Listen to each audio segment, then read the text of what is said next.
Boa tarde a todos, a todas. Passamos agora para a última fase das memórias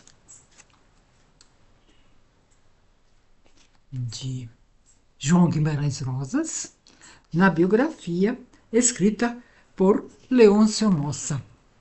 Nós já vimos que ele havia recebido a notícia de que o pai tinha um problema grave de saúde e ele, em vista disso, havia recomeçado a fumar compulsivamente. Mas não foi só a doença seguida da morte do pai que o abalou. A avó dele, Major Luiz, que havia sido a figura masculina mais forte na sua formação de criança e de adolescente, também morria. Com ele, o neto, mais velho, conseguiu entrar na alma de um personagem e ter consciência de uma herança. O Major Luiz assumiu a história de uma linha familiar de portugueses e negros, forjada nas viagens pelo sertão e nas convenções dos povoados e sítios do interior mineiro.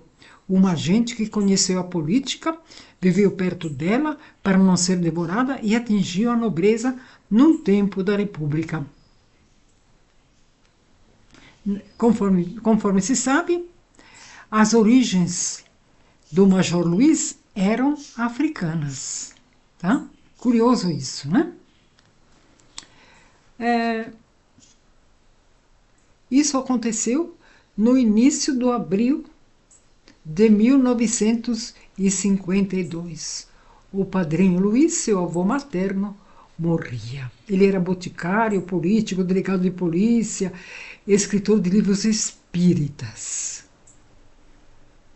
Em Sagarana, o avô ganhou a forma no personagem Major Anacleto, no conto A Volta do Filho Pródigo. No capítulo intitulado Samurais Sertanejos,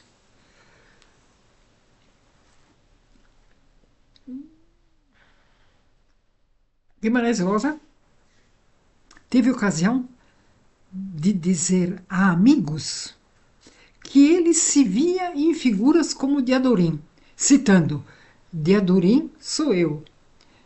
Mas Riobado era ele também, contou o escritor Paulo Dantas, um dos seus amigos mais próximos. Impossível escrever uma biografia profunda de Rosa. A sua vida é a sua obra. Está inteira nela. Dados biográficos apenas compõem o exterior, informando-nos sobre um homem alto, forte, médico de roça, depois concursado no Itamaraty, viajado para o sertão e para o estrangeiro.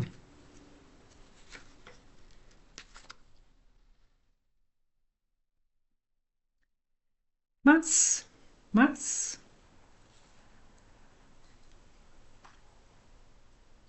Rosa apresenta ao leitor o sertão com suas veredas mortas, seus jagunços, suas histórias violentas, ciúme, sangue, os cavalos na madrugada, a mulher presa no sobrado e em todo o livro unindo a personagem àquela ternura humana e misteriosa verdade.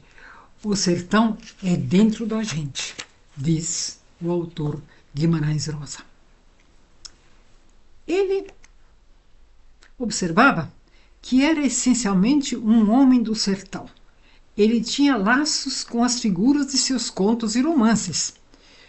Todos os meus personagens existem e são todos meus amigos. Pessoas do interior de Minas, gente da minha infância, dos dias da minha mocidade, do tempo em que fui médico da roça, depois Paris e o mundo.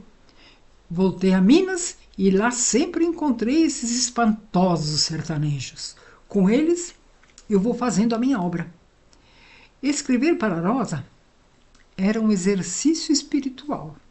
Ele disse a Paulo Dantas que, no momento da escrita, deixava os espíritos baixarem para se entregar ao processo de criação literária. Quando escrevo, como que sou tomado pelos caboclos de Minas, contava ele.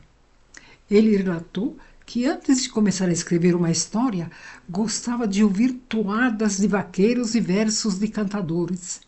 Revelou o drama com o destino de Diadorim, seu próprio anjo da guarda. Não gosto de matar meus personagens. Eu tenho muita pena deles, afirmava.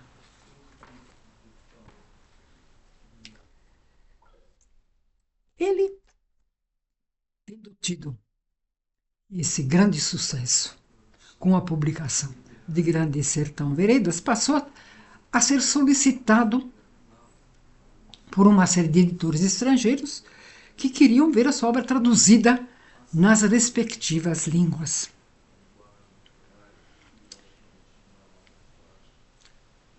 À parte a tradução para o inglês americano de Harriet Dionís, que apresentou uma série de problemas, ele teve um tradutor italiano, Edoardo Bizzarri, excepcional, que se tornou amigo dele e com o qual ele manteve uma riquíssima correspondência, fonte de pesquisa de uma série de estudiosos da sua obra. Edoardo Bizzarri tinha gostado da tradução italiana de Duello, que ele mesmo fizera. E assim se manifestou Guimarães Rosa. Eu acho a sua tradução do Duello, meu conto, simplesmente milagrosa. É a única tradução em que nem um tio, o átomo do original, se perde. Nem por evaporação obrigatória, mas antes se prestigia e se reforça.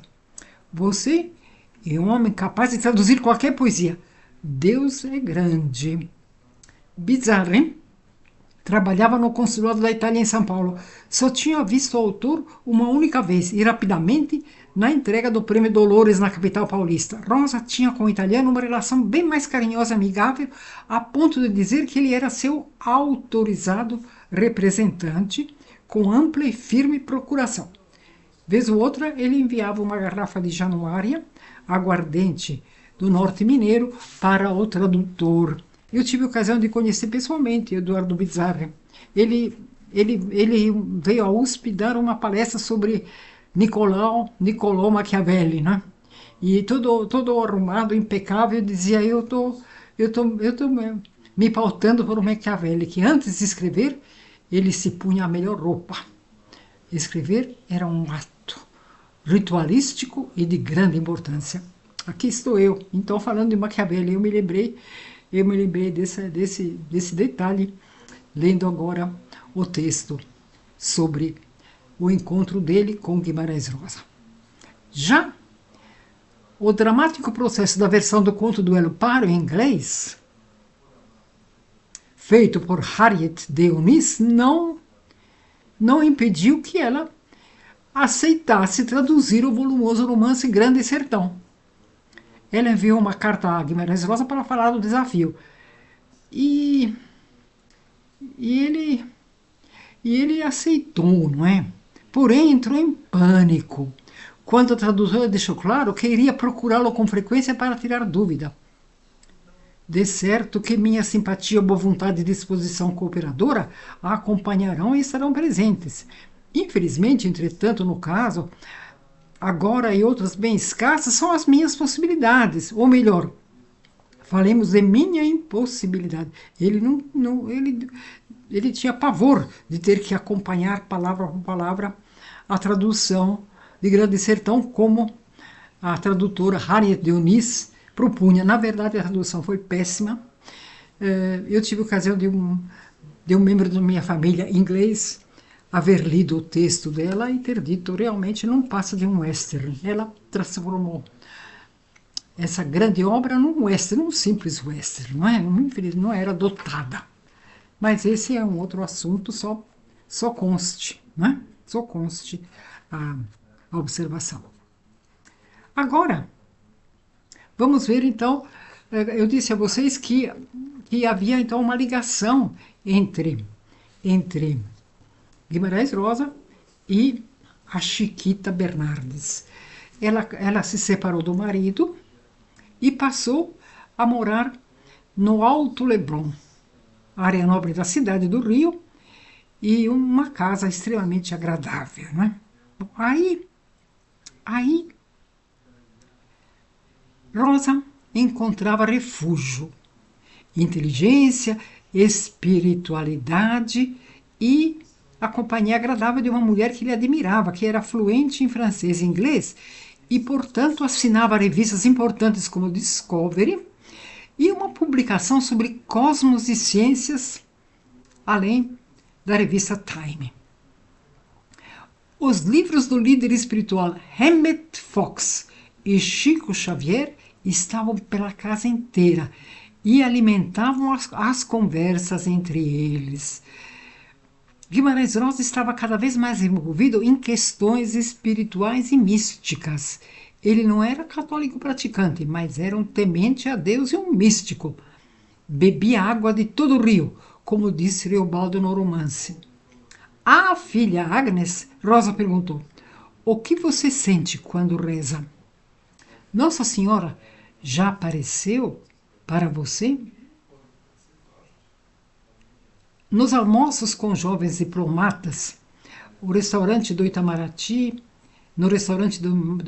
chamado Bife de Zinco, Guimarães Rosa também costumava perguntar sobre o ato de rezar. Você nunca reza? Perguntou a Heloísa Vilhena de Araújo, que mais tarde seria uma das estudiosas de sua obra e que também se aprofundaria na temática religiosa e espiritual do escritor. Mas naquele dia, a jovem diplomata disse que não rezava.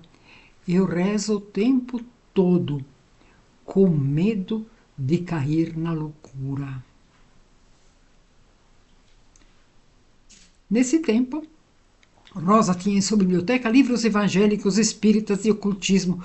Ele comprou numa livraria do centro do Rio Meditações em Filipenses, escrito pelo pastor Silas Alves Falcão, jovem liderança da Igreja Batista. Falcão tinha aberto dezenas de templos nos sertões de Alagoas, Ceará, Paraíba, Pernambuco, Rio Grande do Norte e Sergipe. Os livros espirituais de escritores estrangeiros também estavam nas estantes do apartamento de Rosa. Um deles era uma tradução do clássico Light on the Path, da escritora britânica Mabel Collins.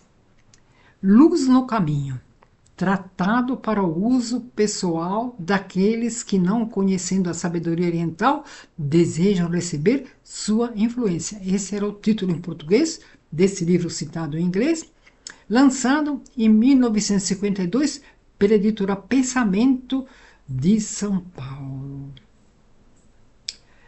Em seu livro, Mabel Collins dá conselho de prudência, prega que é preciso escolher a posição de retaguarda na luta diária da vida, citando: mantém-se alheio à batalha que começa e ainda que combatas, não sejas o guerreiro. Então, mantém-te alheio à batalha que começa e ainda que combatas, não sejas o guerreiro. Defende a escritora. É o que faz Reobaldo no capítulo final do romance. 2 pontos. Deixou Diadorim combater Hermógenes sozinho, ficando afastado da luta. Era muito importante essa faceta mística de Guimarães Rosa, particularmente no fim da vida. Vamos ver agora a questão dos livros policiais. Ele buscava formas de se distrair do mundo pesado do Itamaraty. Quer dizer, o Itamaraty incumbia sobre ele com uma série de tarefas, não é, que o deixavam exausto. E então ele procurava um passatempo particular que ele cultivava desde criança. Ele era um leitor assíduo do Mistério Magazine de Ellery Queen, uma revista norte-americana da Mercury Press, publicada no Brasil pela editora Globo. Uma detetive narrava histórias policiais de mistérios. Em alguma dessas histórias havia mais de um final. Cabia ao leitor escolher qual. O argentino Jorge Luis Borges chegou a publicar um conto na revista. Rosa também gostava de assistir às novelas da Tupi, de Assis Chateaubriand e da recém-criada TV Globo de Roberto Marinho. Ele gostava de assistir uma novela no quarto, Conta Beatriz, a mulher de Eduardo Tessos, um amigo de Rosa. O escritor Iracy havia instalado num quarto ao lado do escritório um aparelho de televisão e acompanhava atentamente os capítulos dos folhetins, quando o diplomata não chegava tarde do Itamaraty.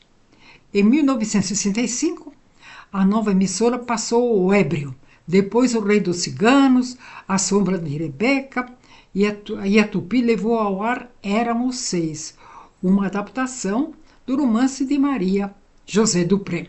O autor de Grande Sertão vivia um momento de reflexão sobre a sua literatura. Ele dizia que o trabalho do escritor era duro e aplicado. Em um trecho da entrevista a Günther Lorenz, afirmou que, apesar de todo o seu empenho, trabalhava muito lentamente. Sem dúvida, citando, comecei a escrever no tempo certo, mas demasiado tarde. Apesar de ser verdade, isso também é um paradoxo. Não me posso permitir uma morte prematura, pois ainda trago dentro de mim muitas e muitíssimas histórias. Conforme vimos, ele, entretanto, não havia largado o fumo e não havia seguido os preceitos dos médicos, né? Infelizmente, a morte o estava ameaçando. Politicamente, havia 3 anos que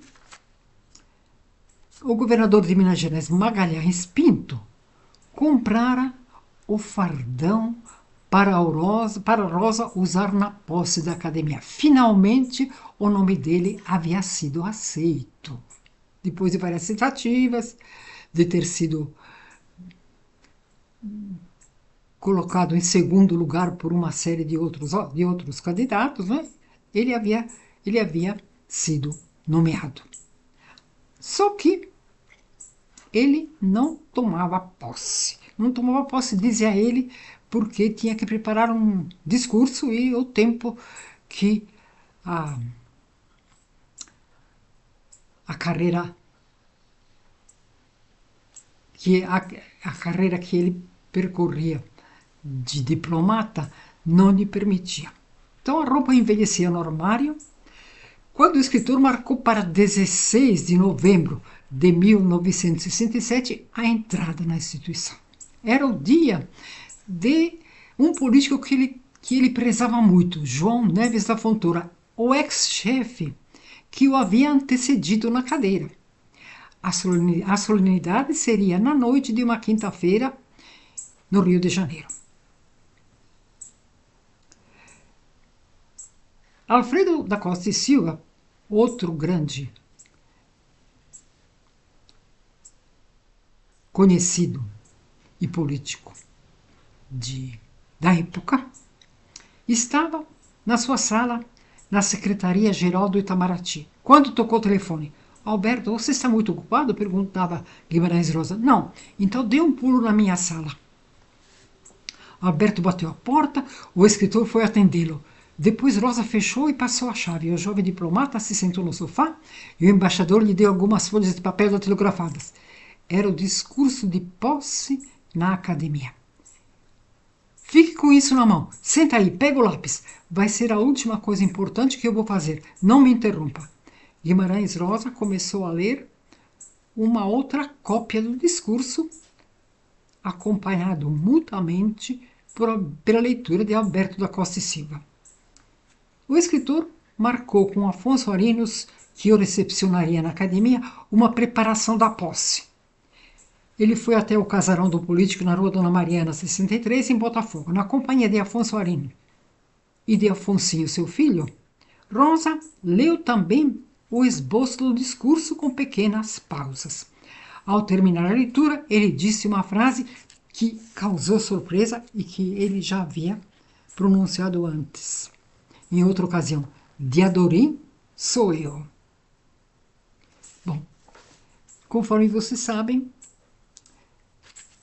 ele morreu 3 dias depois de tomar posse na academia. Não é que fosse um vaticínio, como se costuma pensar. Não é que ele fosse supersticioso. Ele, como médico, já sabia que a situação dele era extremamente crítica. Tanto é verdade que ele, conversando com a filha Agnes, lhe disse: a minha pressão está altíssima e eu vou morrer em breve. Então, ele já pressentia que morreria, devido a essa pressão altíssima que ele tinha. Eu coloquei os dados da pressão dele no Google e eu perguntei qual é o perigo desses dados. E a resposta foi alarmante. O Google me respondeu: procure um posto imediatamente, você está à beira de um colapso. E eu, de fato, com esses dados, ele sabia que ele iria morrer. Porém, como termina o biógrafo, ele havia realizado uma obra que elevou os desajustados sociais, os sertanejos, as moças dos inferninhos, os meninos curiosos e sabidos, os jagunços, os pobres, os sem destinos, em personagens magistrais, dando uma alteridade sem par, raramente realizada, aos povos formadores do Brasil. Morria o ourives perfeccionista que foi capaz de transformar a brutalidade brasileira numa joia de percepções infinitas. Quer dizer, está apenas um levantamento de trechos que me impressionaram particularmente e o convite para a leitura de vocês agora, não é? Cada vez mais interessado. Espero que vocês tenham aproveitado.